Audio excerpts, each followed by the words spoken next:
Hello বন্ধুরা, good morning সবাইকে।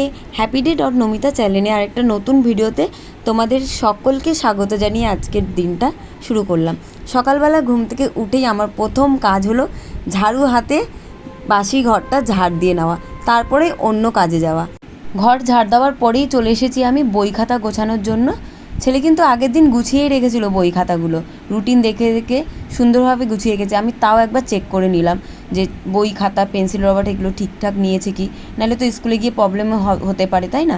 কিন্তু ছেলে ঠিকঠাকই গুছিয়েছে।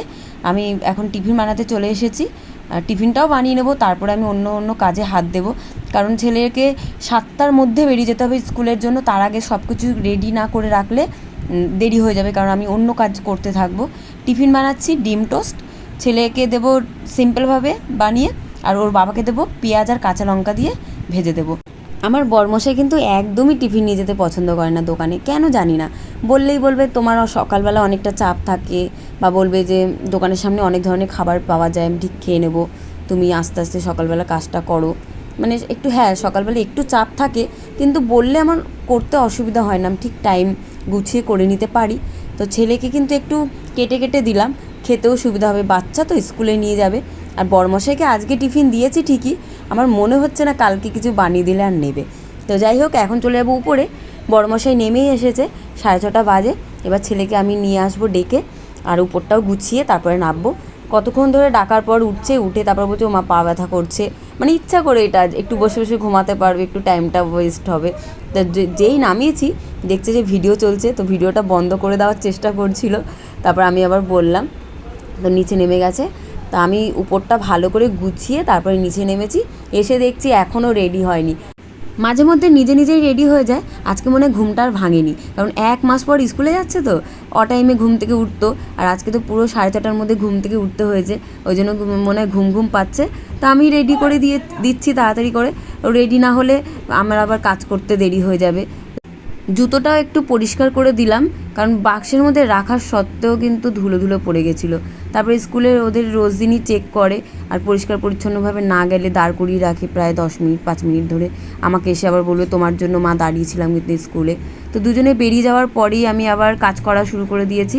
সকালবেলা তো ঝাড় দিয়েই দিয়েছি, এবার ঘরদোরটা মুছে নিচ্ছি তাড়াতাড়ি করে, কারণ এদিকে জলের লাইনও চলে এসেছে। আসলে জল আর কল আমাদের নিজেদের না, যে যখন ইচ্ছে গিয়ে ভরলাম, যখন ইচ্ছে গিয়ে কাজবাজ করলাম।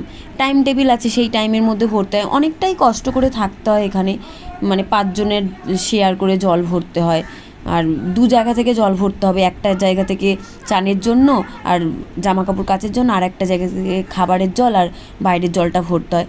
অনেকটাই অসুবিধা করে থাকতে হয় ঠিকই, কিন্তু অনেক কিছুর আবার সুবিধাও আছে আমাদের।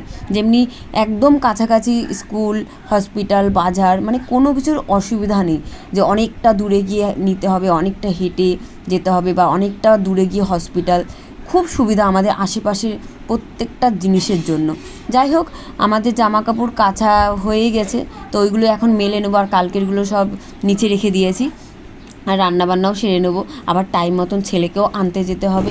মানে অনেক কাজই আছে, ছোটো ঘর ছোটো সংসার, তো কী হয়েছে, কাজ দেখতে গেলে অনেকটাই থাকে, তাই না? আর রোজ দিনের জামা কাপড় তো রোজ কেচে নিতেই হবে, তা না হলে জামা কাপড় মেলারও অসুবিধা হয়ে যাবে। 2 দিনের জামা কাপড় যদি রেখে দিই, তাতেই জামা কাপড় মেলতে অসুবিধা। তো যাই হোক, অনেক স্যাক্রিফাইস করে থাকতে হয়, অনেক কষ্ট করে থাকতে হয়।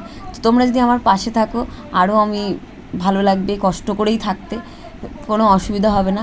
তোমরা ভিডিওটা ভালো লাগলে লাইক শেয়ার কমেন্ট করো, আর কিছু যদি ভুল থাকে সেটাও তোমরা কমেন্টের মাধ্যমে জানিও, যে হ্যাঁ এই ভুলটা করেছি ভিডিওর মধ্যে, এটা দেখিও না বা একটা বলো না। যাই হোক, ভাত বসিয়ে দিয়েছি, আর এদিকে আমি ছেলের ফেসবুকটাও মানে রেডি করে রাখছি। আজকে স্কুলের টাকা জমা দিতে হবে, অনেকটা কষ্ট করে ছেলেকে পড়াশুনো করাতে হয়। আর আগের মতন আর ইনকামও নেই। আমার বরমশাই মানে দিন আনি দিন খাওয়ার মতনই চলছে আমাদের অবস্থা, খুব একটা ভালো না। আর টাকাটাও জমা দিতে হবে, সেটাই তোমাদের সঙ্গে একটু দেখিয়ে দিলাম।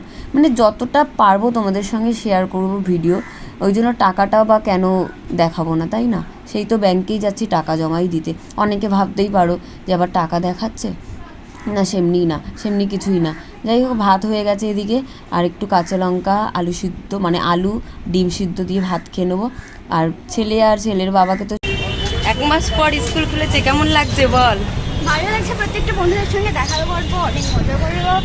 খারাপও লাগছে, কারণ আমার কিছু কিছু প্রজেক্ট কমপ্লিট হয়নি। ম্যাম যদি আমাকে বকা খায় তাহলে আর গরমের জন্য ছুটি পড়েছিল কিন্তু বেকার বল, আবার গরম। একদম ছেলের ছুটি হয়ে গেছে, ছেলেকে নিয়ে আমি এবার চলে এসেছি ব্যাংকে টাকা জমা দেবো। ছেলেকেও সেম কথা জিজ্ঞেস করব যে 1 মাস ছুটির পর স্কুলে এসে কেমন লেগেছে, দেখি ও কেমন কি বলে। তো বেরিয়ে গেছি ব্যাংক থেকে আমরা। 1 মাস পর স্কুল খুলে কেমন লাগছে? ভালো লাগছে, বন্ধুদের সাথে কথা হয়েছে। যেমন গরমে ছুটি পড়েছে তেমন গরমে স্কুল খুলেছে আবার, বল।